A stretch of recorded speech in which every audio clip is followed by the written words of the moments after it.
Welcome to Thought for the Day for Sunday the 29th. And today I'm just reflecting. I've been reading a little of St. Teresa of Avila, and she had a really important little message to say to us in these sorts of times when we can get overwhelmed with things. Yesterday I was speaking with a parishioner over the telephone, and she was saying how much when she watched the news, how overwhelming it was, and how it distressed her so much in being watching the hurt and the pain and the distress of others.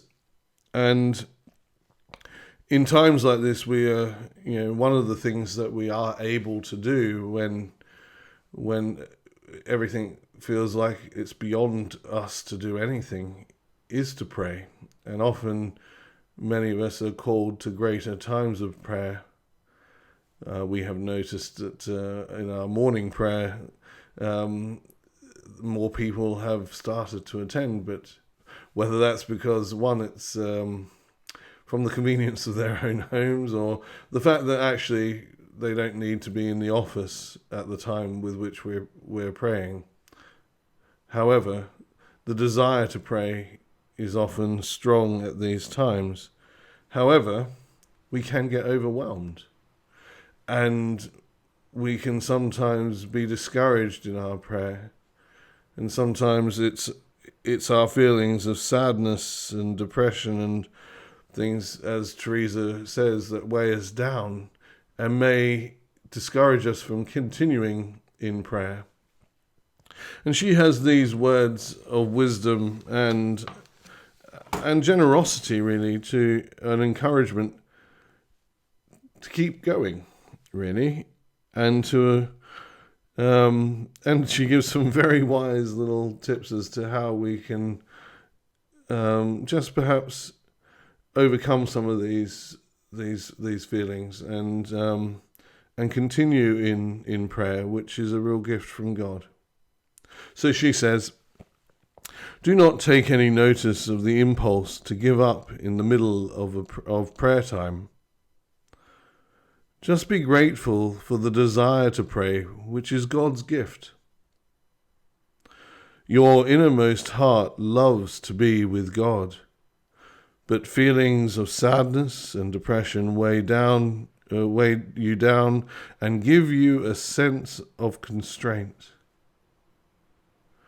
When you feel like this, try to find a place where you can see the sky and walk up and down a little. That won't interfere with your prayer in the least. We are human, and we have to handle our frailty carefully so that we do not overburden ourselves.